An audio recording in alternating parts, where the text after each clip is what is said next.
Good morning dear students, कैसे हैं आप लोग। जैसा कि मैंने कहा था कि नेक्स्ट वीडियो में मैं आपको एनसीईआरटी बेस्ड क्वेश्चंस के साथ मिलूँगा। तो आज हम एनसीईआरटी बुक के क्वेश्चंस के साथ आपके सामने हाजिर हैं।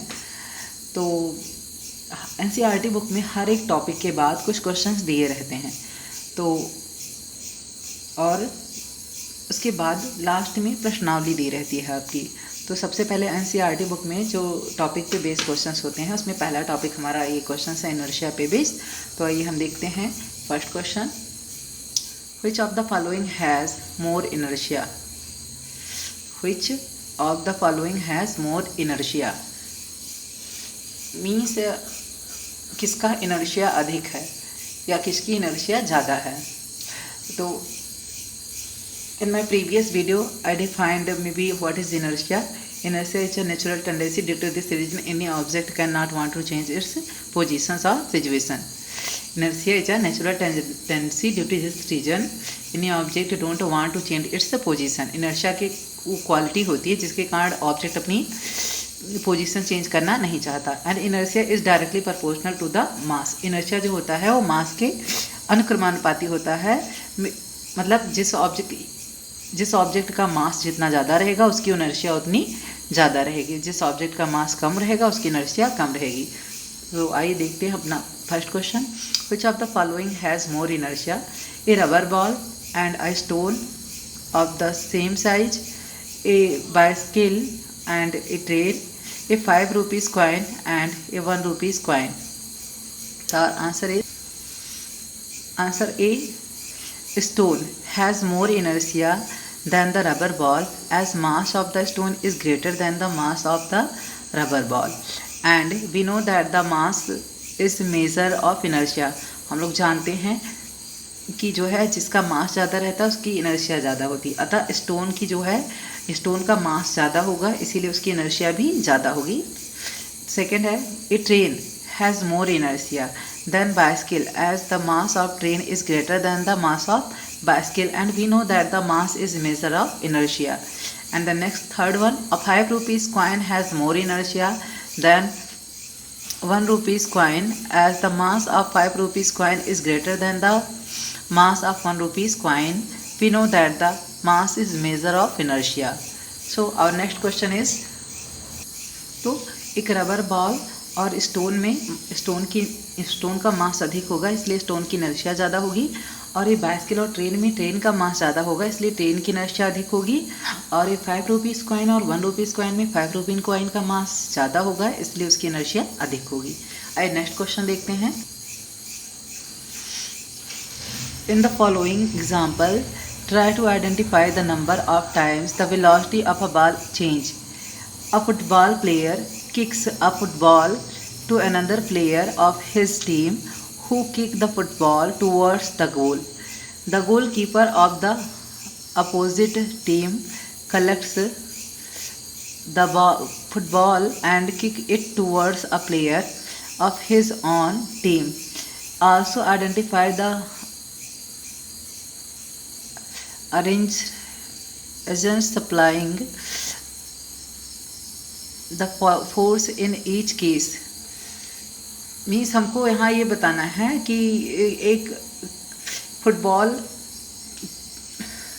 गेम के थ्रू दौरान कब कब फुटबॉल की वेलोसिटी में चेंजिंग हो रही है, कब कब उसकी वेलोसिटी चेंज हो रही है। तो इसमें ये कहा जा रहा था कि सबसे पहले जो है कि in the following example try to identify the numbers. यहाँ से है, A football player kick a football to another player of team who's kick the football towards the goal। Football का एक खिलाड़ी गेंद पर किक लगाकर गेंद को अपनी दूसरी टीम के खिलाड़ी के पास पहुंचाता है और दूसरा खिलाड़ी उसे किक मारकर गोल की तरफ ले जाने का प्रयास करता है, और the goal keeper of opposite team, जो अपोजिट टीम का गोल कीपर है उसे रोकने का प्रयास करता है और रोक कर जो है उसे अपनी टीम के खिलाड़ी को देने का प्रयास करता है।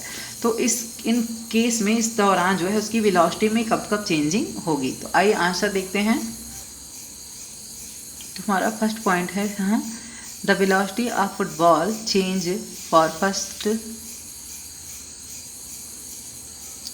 The velocity of football changes for first time when a football player kick the football to another player of his team.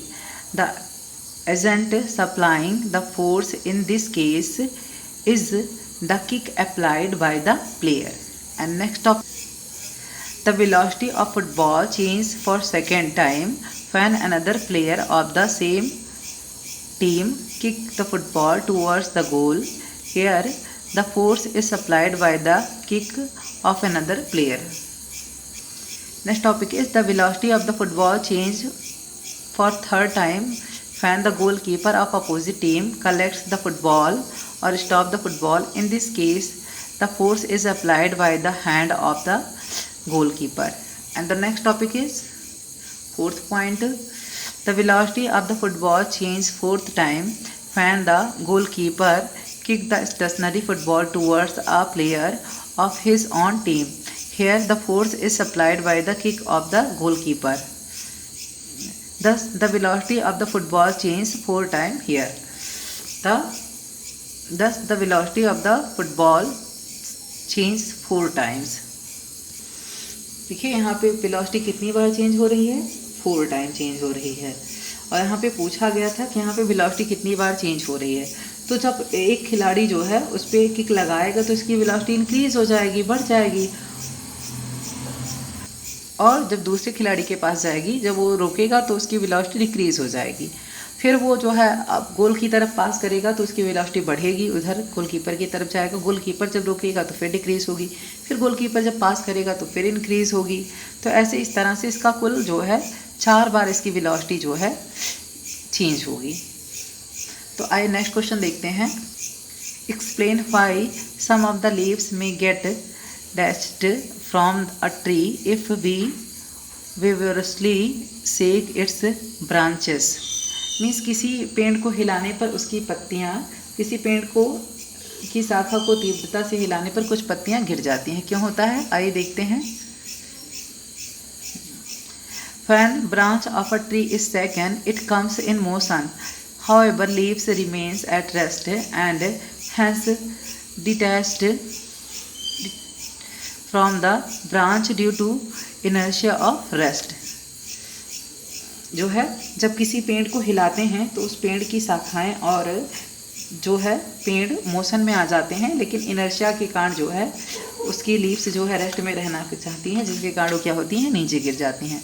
तो आज का हम अपना टॉपिक यहीं समाप्त करते हैं। नेक्स्ट एक नए टॉपिक के साथ मिलेंगे। Thank you.